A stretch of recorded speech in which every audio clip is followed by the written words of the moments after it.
So, how does a totalitarian system really work? I mean, how does it grab control not just of a country, but of reality itself? Well, to get our heads around it, we're going to follow the story of one man, a kind of insignificant guy named Winston Smith. We're going to see his world through a couple of powerful parables that show us the actual mechanics of control. And the very first thing you need to understand about Winston's world is this: the real battle isn't fought on the streets, it's fought inside the human mind. The most rebellious thing you can do isn't picking up a weapon. It's simply remembering something the state needs you to forget. All right, so to really understand Winston's struggle, we've got to start where his day begins and ends, a place that honestly is the perfect symbol for the party's rule. He lives in a place called Victory Mansions. And you can see the deception right there in the name, can't you? There's no victory here. It's just a crumbling, gray, concrete block. It's basically the physical version of all the party's broken promises and the decay that's just everywhere. And this, right here, this gets you to the core logic of the party. This isn't just bad planning, it's a deliberate system where everything is flipped upside down. The Ministry of Peace, it wages endless war. The Ministry of Plenty, it carefully plans shortages. The very names are the literal opposite of what they do. This is how they control you, through constant contradiction. And hanging over every single moment, on every landing of his disgusting apartment building, is this constant oppressive reminder. The eyes of Big Brother are always on you. You see, surveillance isn't just a tool they use. It's the very atmosphere you have to breathe. So this whole environment of control brings us to our first parable. And it shows how the party doesn't just control the present, it actively stomps out any hope for the future. In Victory Mansions, there's an elevator. You know, it's a promise of an easier life, of moving up in the world. But it's been broken for as long as anyone can remember. And it's not just broken, it's a symbol. It's the party's silent message to everyone. The path to a better life is deliberately closed off. So Winston's daily routine is basically a ritual of suffering. Every single day, this frail guy has to haul himself up the stairs, his varicose ulcer just screaming with every step. He's forced to go through this physical pain while a telescreen in his apartment is just blasting propaganda at him. This isn't just a tough life, it's designed to be this way. It's mandatory. So here's the bottom line. That broken elevator, it communicates a fundamental truth about life under the party. Don't even bother trying. Don't hope for anything better. Progress is a lie, and you will always, always take the hard path they lay out for you. And this is where they give the psychological screw another turn. It's not enough that you have to endure the pain.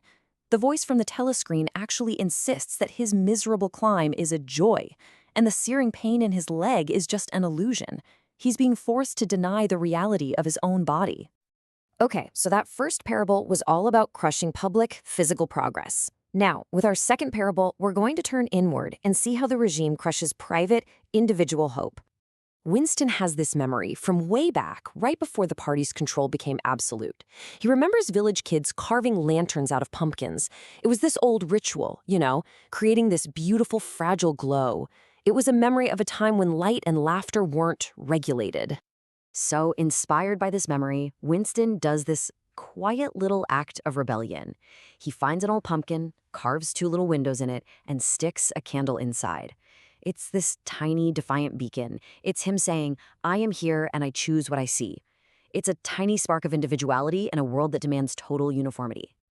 Now, this is where you really see the party's genius, and it's chilling. They don't just show up and smash the lantern. No, that's too crude. Instead, a messenger comes and officially declares that individual lights are now forbidden. They're an inefficient waste of resources. They don't just blow out his candle, they officially redefine fire itself as waste. And that is the huge lesson for Winston. It's not the darkness he should be afraid of.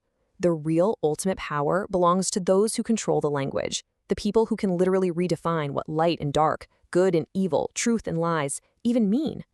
So, we've seen the psychological tactics through these parables. Now, let's pull back the curtain and look at the actual machinery the party uses to control reality and just completely erase yesterday. It all starts with the 4 ministries. This is the government machine we kind of saw hinted at before.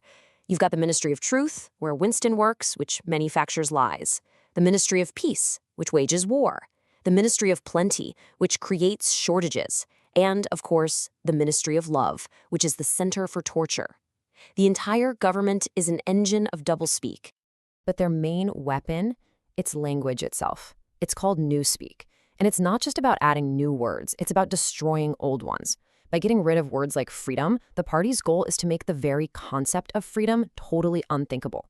I mean, if you don't have the word for something, how can you even form the thought? And this leads to the ultimate crime, thought crime. Just having a belief or even a doubt in your own mind that goes against the party's story, that's a crime punishable by being completely erased. Their control has to be absolute, reaching into the deepest, most private corners of your mind. So, if your actions are watched, your words are controlled, and even your thoughts are criminal, what's left? What is the final, ultimate form of resistance you could possibly have? It's really the crucial question, isn't it? When absolutely everything has been taken from you, what is the one thing they can never, ever touch? What's the final battleground for the human soul? And the answer is this. It's so simple, but it's everything. It's not some grand political statement. It's just the right to acknowledge a simple, objective, undeniable truth. If the party says 2 + 2 = 5, the very last freedom you have is the ability, even if it's only inside your own head, to know that it's 4. Look, this isn't about being good at math. It's about the sanctity of an external reality, a reality that exists whether the state likes it or not. To a power that claims it has the right to define reality itself, the simple fact that 2 + 2 will always equal 4 is the most dangerous idea in the world. And that leaves us right here.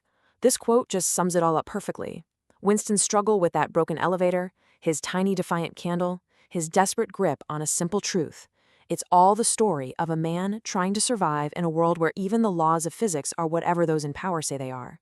And that leaves us with one final chilling question. Who's controlling your light switch?